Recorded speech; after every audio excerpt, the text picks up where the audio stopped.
প্রতিকল্পে সৃষ্টি, স্থিতি ও প্রলয়ের অন্তে যখন কোনো কিছুই অবশিষ্ট থাকে না, যখন সমস্ত প্রাণবিন্দু নিঃশেষ হয়ে গিয়ে কেবল পড়ে থাকে চিরপ্রাচীন নিস্তব্ধতা, সৌন্দর্য কিংবা কদর্যতাহীন ওই নিঃসম আধারের মধ্যে নিহিত থাকে সমস্ত জ্ঞানের প্রজ্ঞাস্বরূপ সেই মহাশক্তি, যিনি নামে পরিচয় জ্ঞাতিহীন।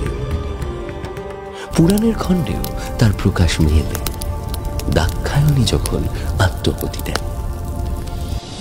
থামো দক্ষ, আর নয়, তুমি নিজ অহংকারে মত্ত হয়ে আমার প্রকৃত স্বরূপ থেকে বিস্মৃত হয়েছ।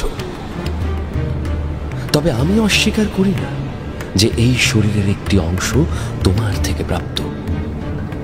তোমার কন্যা রূপে এই ধরনীতে অবতীর্ণ হয়েছি আমি। চাইলে এই মুহূর্তে তোমার অস্তিত্ব নাশ করতে পারি, এই জগতের সবকিছু এক লহমায় মুছে দিয়ে নতুন প্রারম্ভ করা আমার অঙ্গুলি সঞ্চালনের সময় মাত্র। মহাদেবের ব্যাপ্তি অনুধাবন করতে তুমি ব্যর্থ হয়েছ। তবে চোখ তুলে দেখো আমার পানে, দেখো আমি কে।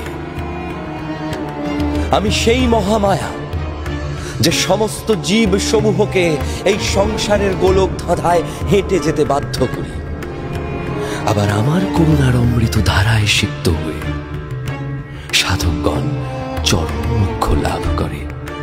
আমি অনাদিরও আদি, প্রাচীনেরও প্রাচীন, অতি বৃদ্ধা আবার সর্বক্ষণ নবযৌবন প্রাপ্ত। আমার ইচ্ছাবিহিত জগতের একটা কণাও স্থান পরিবর্তন করতে অক্ষম। সতী দক্ষের অংশজাত শিবলিঙ্গার ভার লাঘব করতে নিজ দেহ তেজ প্রজ্বলিত করে সেই অগ্নিতেই আত্মহুতি দিলেন দক্ষ থেকে প্রাপ্ত শরীর লয় করার কামনায়। আর তার জ্বলন্ত দেহ নির্গত ধূম থেকে আবির্ভূত হল সেই অন্ধকারের নিয়ন্ত্রক দেবীর অবয়ব। ধরিত্রীর সমস্ত শুভ কিছু যার বিপরীত, কিন্তু তবুও তিনি ভগবতী। চরম বৈধব্য ও একাকিত্বর প্রকাশ তিনি। বাকি সমস্ত মহাবিদ্যার মধ্যে একমাত্র ভৈরববিহীন, অতি গুপ্ত তার পূজাবিধি। কৃষকায় দেহে অসংখ্য বলি রেখার ছাপ, ভাঁজ পড়া নয়নে ক্রোধের ছটা। জগতের সমস্ত ক্ষুধা তার অগ্নি জঠরে ম্রিয়মান। জীবের কামনা বাসনার অনেক ঊর্ধ্বে দেবীর বাস। সাধকের চরম কোন সাধনার বহিঃপ্রকাশ হলেন সপ্তম মহাবিদ্যা ধূমাবতী।